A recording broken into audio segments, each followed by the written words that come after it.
¿Qué tal? Buenas noches.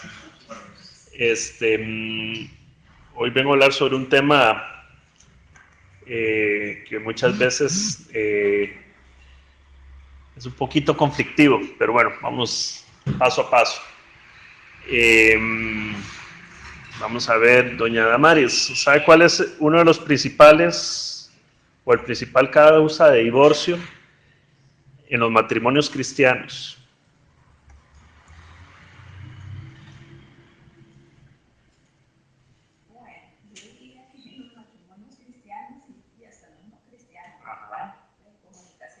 La incomunicación. Ok, tal vez, sí, un buen punto. Don Heikel, ¿cuál puede ser una de las principales causas de divorcio en los matrimonios, tanto cristianos como no cristianos?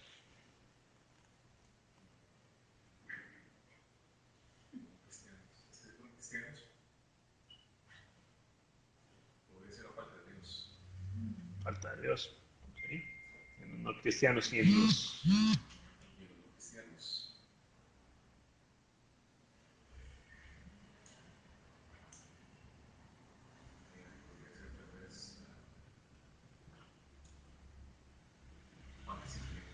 ¿Perdón? Falta de sincronía. De sintonía. Bueno, uno de los principales o el principal causante de divorcio ya tanto en los matrimonios cristianos y no cristianos es con respecto al dinero. El dinero es el detonante o el causante de los matrimonios que hayan conflictos. Y, eh, y sí, las finanzas afectan a las parejas, a las relaciones. Y tanto es así que muchas veces cuando uno inicia el matrimonio, hay parejas que lo que hacen es echar todo a la misma buchaca y ahí tienen todos los gastos, pagan todas y administran, o una de las personas es la que administra el tema económico de la familia. O se dividen tareas y dicen, no, yo voy a pagar eso, vos pagas eso, esto lo pagamos entre los dos. Ahí va variando. Entonces, pero no se ponen de acuerdo. Y hay muchas veces que tampoco apartan o tienen planes de ahorro y demás y eso les afecta. Eh, y eso es entre todas las relaciones. Y también entre las relaciones, los gastos. No hay una planificación. No sé, los tipos de gastos que tienen las personas, el tipo de ahorros, gastos para estudios, para comida, seguros. Y hablando de seguros también, también está la parte de lo que es el seguro o la inversión de que es el diezmo. No sé cómo lo manejarán también las personas y las familias con respecto al diezmo o a nivel personal, no solo en familia, sino a nivel personal también con respecto al diezmo. Y eso también es una relación de nosotros con la iglesia, que es la novia de Cristo. Entonces, hoy les voy a venir a hablar sobre lo que es el diezmo y las ofrendas.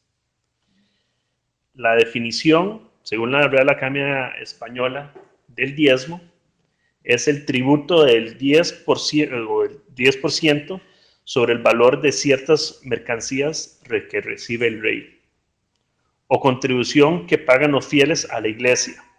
Consiste en la 10ª parte de los frutos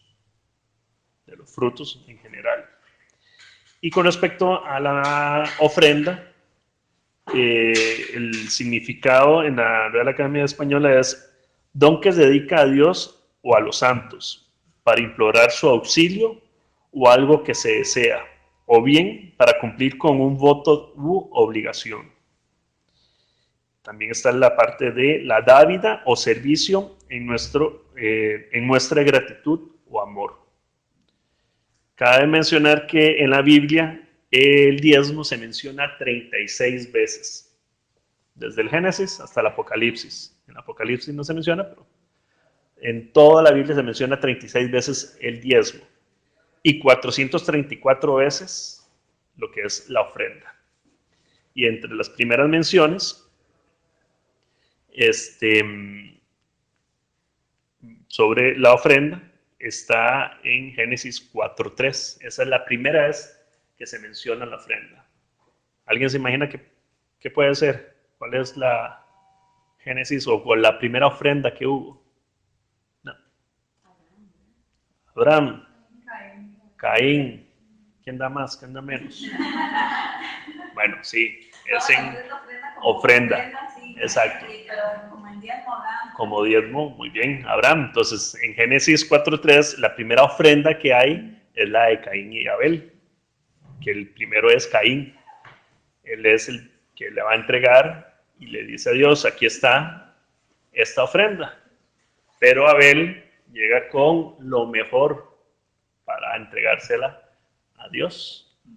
Con los mejores. Caín era agricultor, Abel era pastor de ovejas o de ganado, y él entregó los mejores animales para el Señor.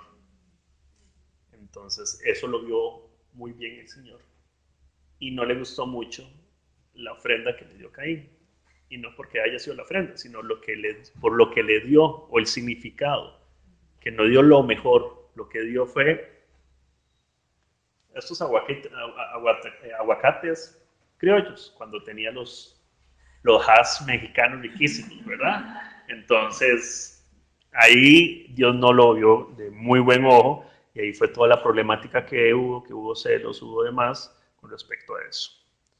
Esa fue la primera en Génesis. Y la última, sobre la ofrenda, es en Hebreos 11:4. Se las voy a leer. Por la fe, Abel ofreció a Dios más excelente sacrificio que Caín, por lo cual alcanzó testimonio de que era justo, dando Dios testimonio a sus ofrendas, y muerto, aún habla por ella.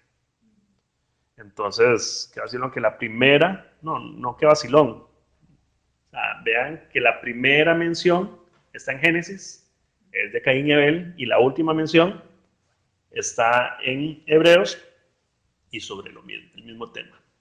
Con respecto al diezmo, tiene toda la razón. El primer diezmo que se menciona es el de Abraham. Es en Génesis 14:20, por si lo quieren ver, o anotar y después verlo. Y dice, y bendito sea el Dios Altísimo, que entregó tus enemigos en tu mano, y le dio a Abraham los diezmos de todo. Ahora les voy a contar sobre él. Esa es la primera mención. ¿Y qué pasa? Que la última mención está en Hebreos. Y adivinen qué. Es de Abraham. Entonces, viene y dice en Hebreos 7:9. Y por cierto, así en Abraham pagó el diezmo también Leví, que recibe los diezmos. Entonces, vamos a indagar un poquito en lo que es el primer diezmo, que es en 14:20, pero vamos a ir un poquito más para atrás, que es Génesis 14:17-20.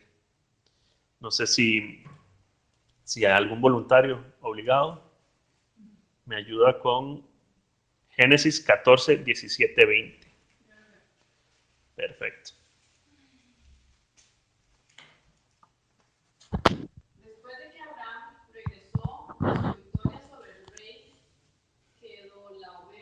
Los levitas. ¿Quiénes son los levitas? Los levitas son los hijos de la tribu de Leví, que son la única tribu que en el momento que estaban en la base del monte Sinaí, cuando Moisés fue a encontrarse con Dios para que le entregara las tablas, fueron la única tribu que dijo, ¿saben qué? Yo los veo a ustedes que andan haciendo mucho loco con ese becerro. Nosotros no participamos en eso.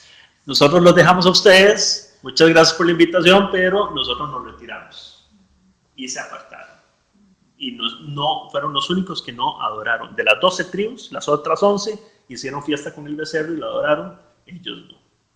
Dios vio esto y dijo, ok, me gusta que hayan hecho eso. Entonces, por ende, ustedes van a ser los sacerdotes.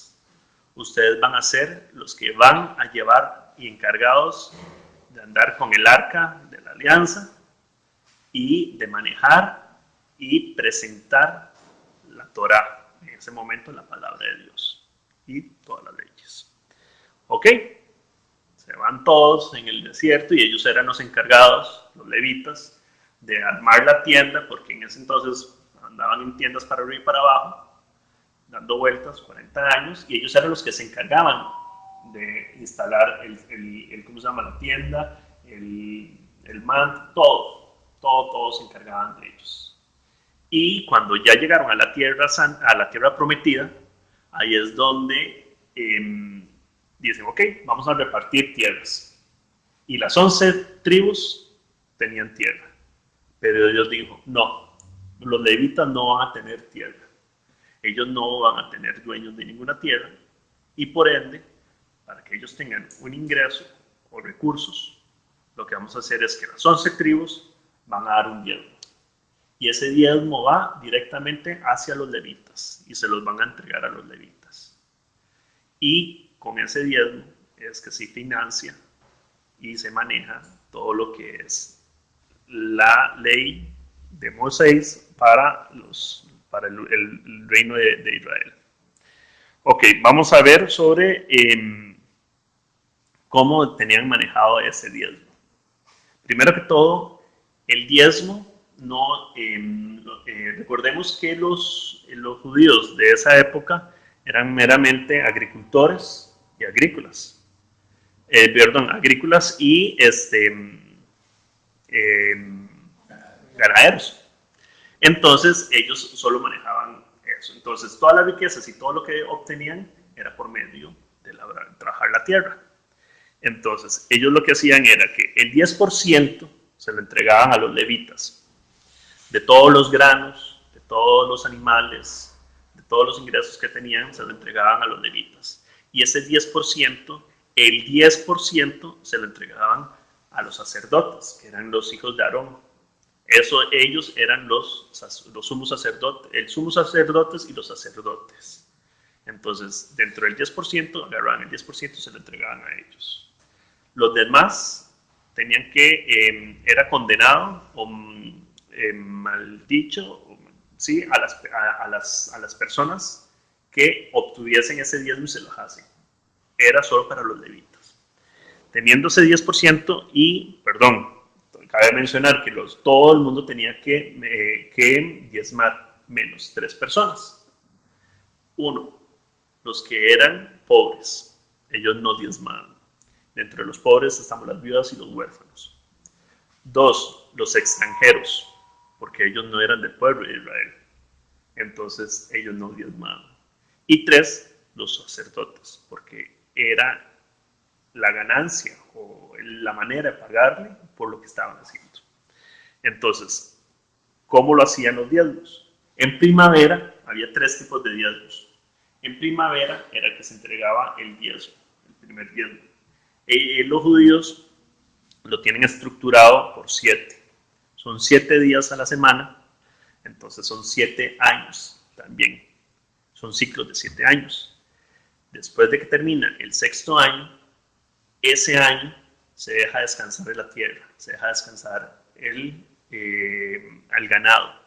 Entonces es el año sabático, para que todo el mundo descanse. Entonces, teniendo esos ciclos, el primero al 6º año, ellos entregaban el 10% a los levitas. ¿Cómo se lo entregaban? Ellos tenían, como los levitas no tenían tierra, lo que se hizo fue entregarles ciudades. Entonces, en todo Israel habían 48 ciudades. Entonces, las personas, en vez de ir todos hasta un solo punto para entregar el diezmo, entregaban el diezmo a los levitas en esas 48 ciudades. Entonces, en primavera llegaban y entregaban el primer diezmo. El segundo diezmo era en el año 1, 2, 4 y 5. Era un segundo diezmo. Ese segundo diezmo realmente eran para ellos, para cada una de las personas o para cada una de las familias. ¿Por qué? Porque lo que se hacía era que se celebraba un festín anual.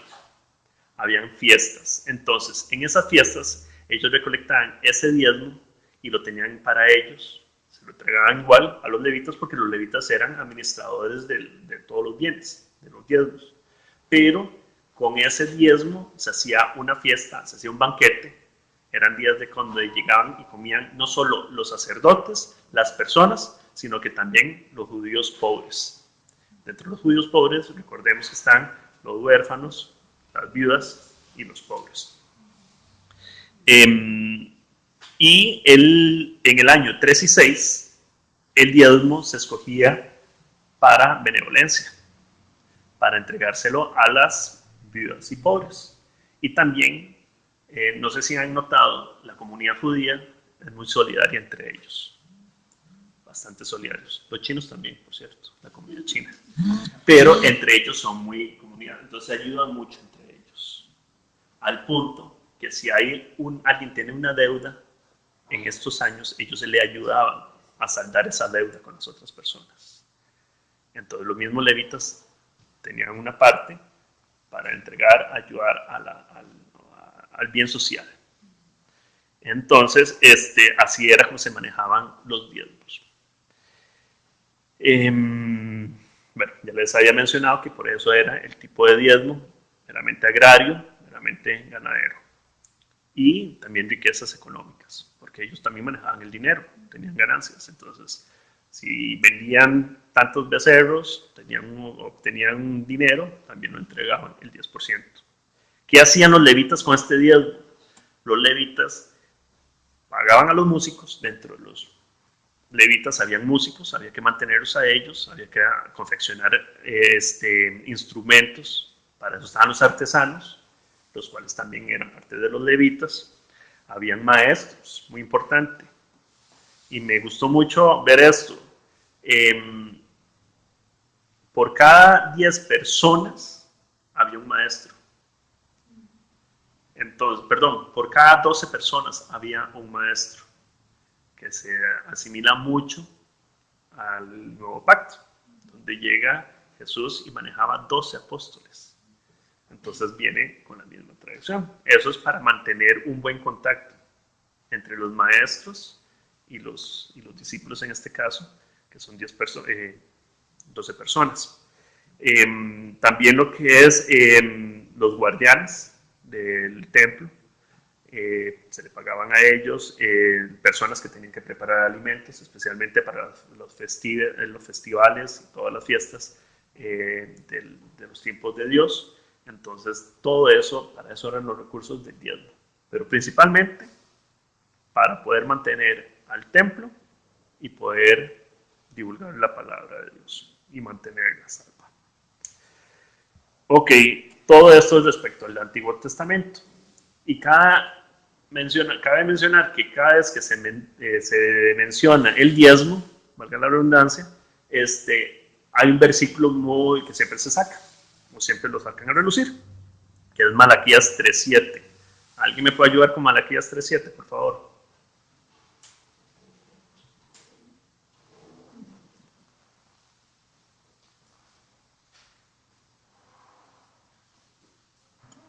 Dele, Fernanda. Muy bien. Malaquías 3:7. Desde los días de sus antepasados han despreciado mis decretos y los han desobedecido. Ahora vuelvan a mí y yo volveré a ustedes, dice el Señor de los ejércitos celestiales. Pero ustedes preguntan, ¿y cómo podemos volver cuando nunca nos fuimos? Solo eso, sí. Seguí, por favor. Okay. Hasta el 9, por favor. Okay. Debería el pueblo estafar a Dios, sin embargo, ustedes me han estafado. Pero ustedes preguntan, ¿qué quieres decir? ¿Cuándo te hemos estafado? Me han robado los diezmos y ofrendas que me corresponden. Ustedes están bajo maldición porque toda la nación me ha estado estafando.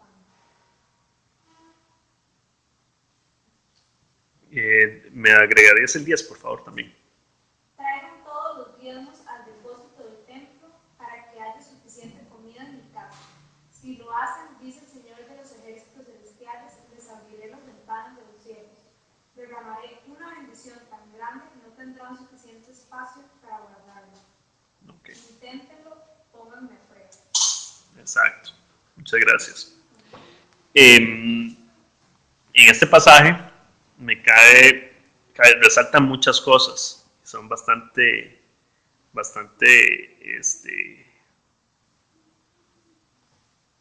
determinantes, en el sentido de que a mí me impactó mucho cuando, y no entendía el por qué, en el versículo 7, donde dice: desde los días de vuestros padres os habéis apartado de mis estatutos, y no habéis guardado.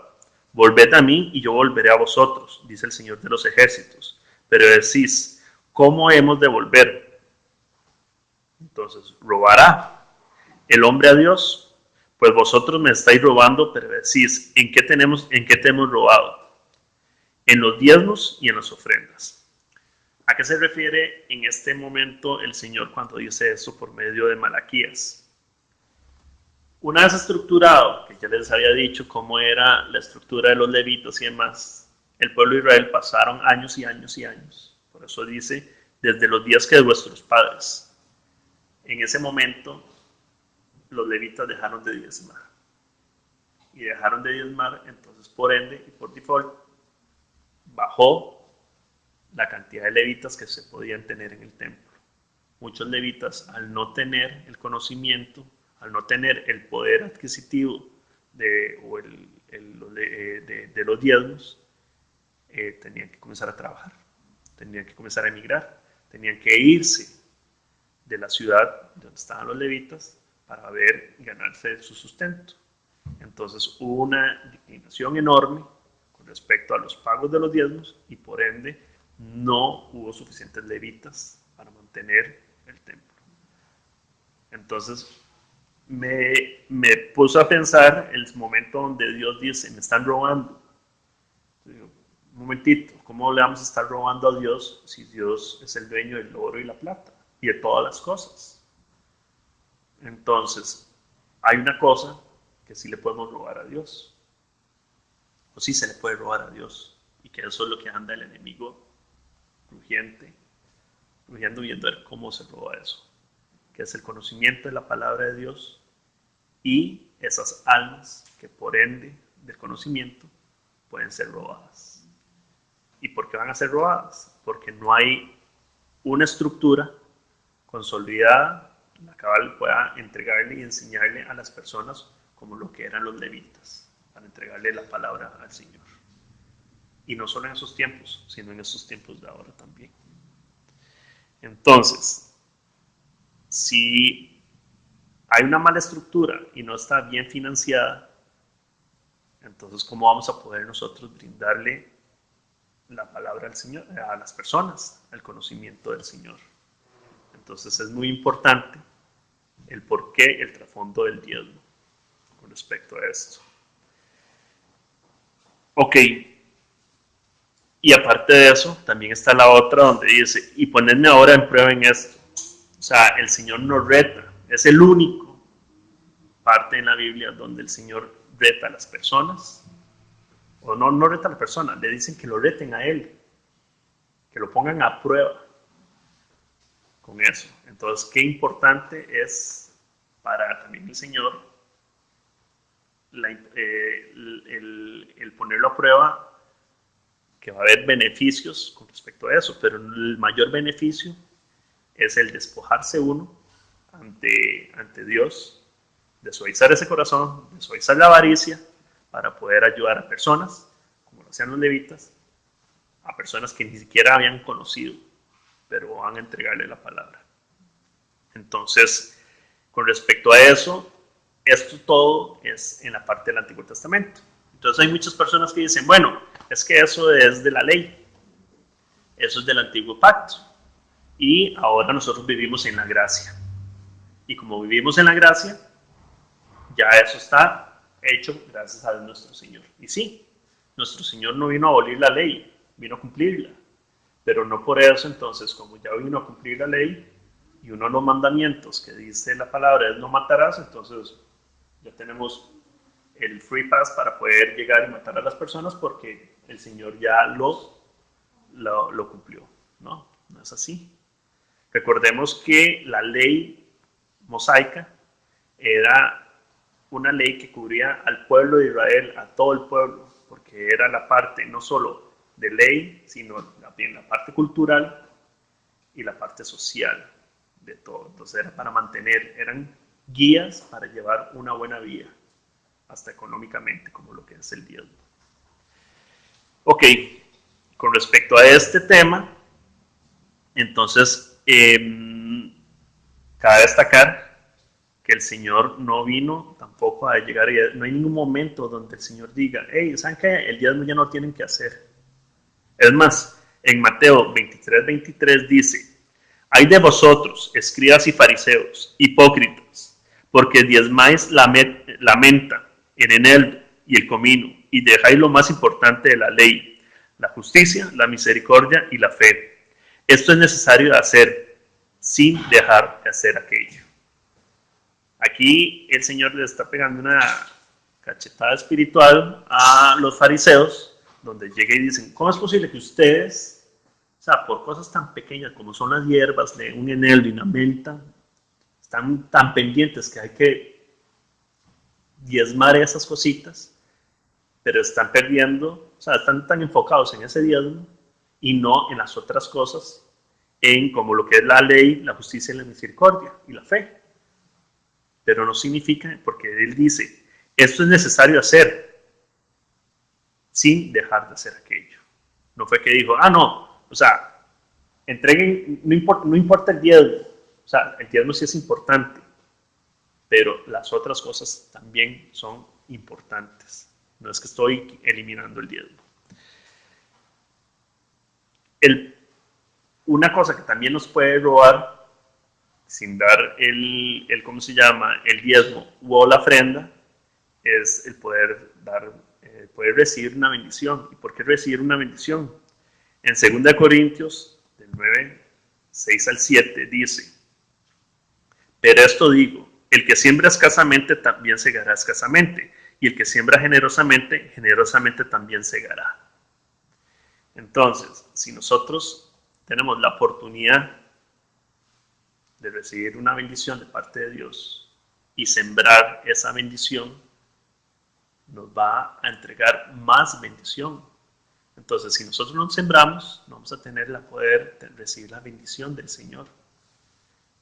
Entonces, es muy importante, pero hay que sembrar, como dice en la parte, en el 7, cada uno como puso en su corazón, no con tristeza ni por necesidad, porque Dios ama al dador alegre.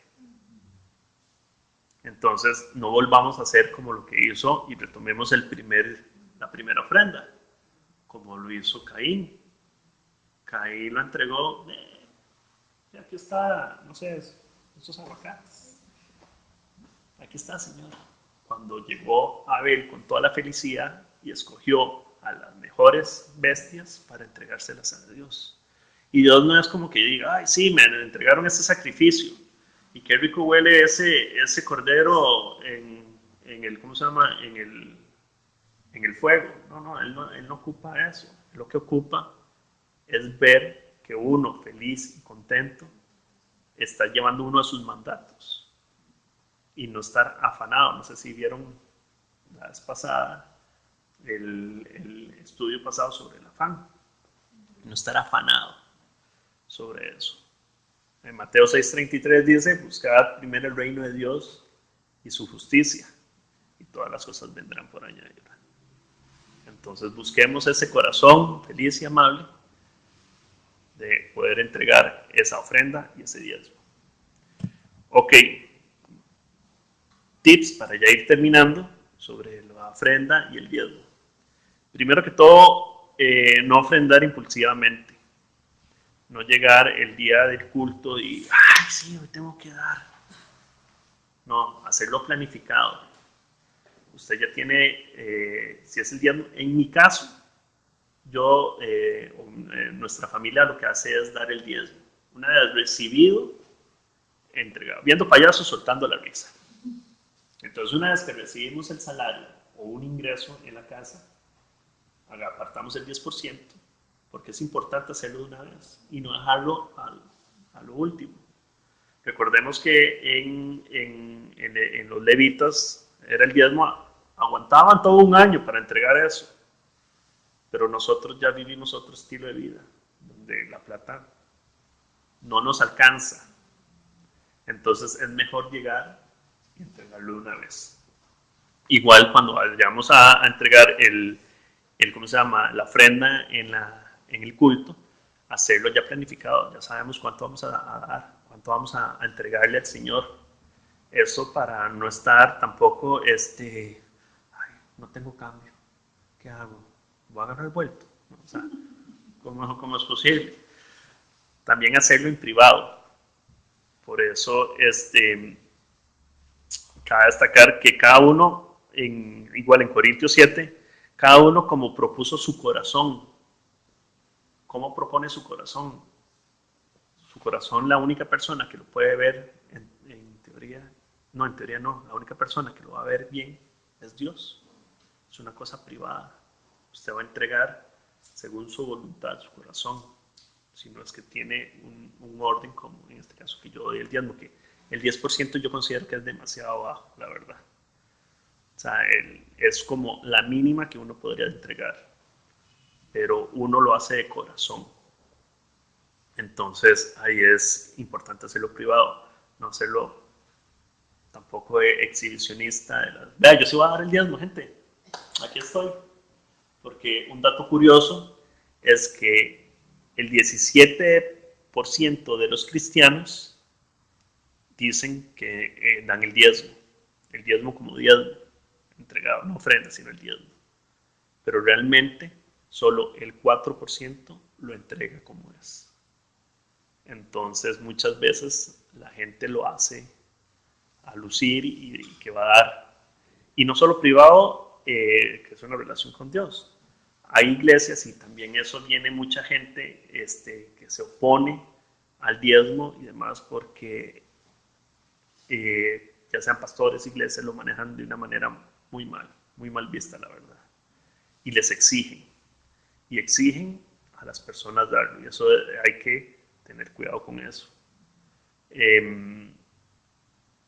Tengo un amigo que la vez pasada me dijo, es que, ¿cómo haces vos? O sea, ¿qué te garantiza a vos que van a hacer el buen manejo de esa plata? Entonces le dije, mira, yo lo veo como la caja del Seguro Social. Y dice, ¿cómo? Y me dice, sí, o sea, vos cuando tienes el salario te deducen de una vez la caja del Seguro Social, casi 14% de la caja. Entonces uno dice, ¿y qué van a hacer con esa plata? Yo no voy a llegar a hacer auditorías a la caja de, buenas, de mi salario, el tal por ciento, cómo lo están manejando, dónde lo están llevando y todo eso. No, uno lo entrega. Y ya, como lo vayan a manejar, espero en Dios que lo vayan a manejar bien. Con la iglesia, yo creo que es igual o es igual. Uno tiene que entregárselo a Dios, a entregárselo a la persona, porque uno no se lo está firmando un cheque de mala gana para que ya sé que esta plata se va a perder.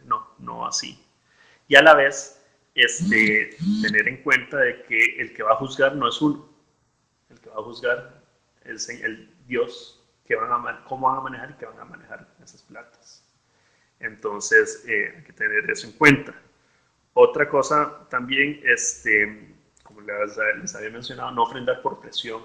No se sientan presionadas que tengo que ofrendar o dar el diezmo por ningún líder de iglesia o ningún pastor y demás. Si es así, entonces analicen bien con dónde se están congregando y con quién se están congregando, porque no es una obligación tener que diezmar para poderse congregar. Y ofrendar por prosperidad, no por beneficio. O sea, voy a entregar porque yo sé que el Señor me va a prosperar, sea económica, sea como sea. Pero es de corazón, no te voy a dar porque me vas a dar vos, sino estar tranquilo con eso. Bueno, básicamente eso es el mensaje que quería brindarles hoy. No sé si tienen alguna duda, consulta o algún comentario.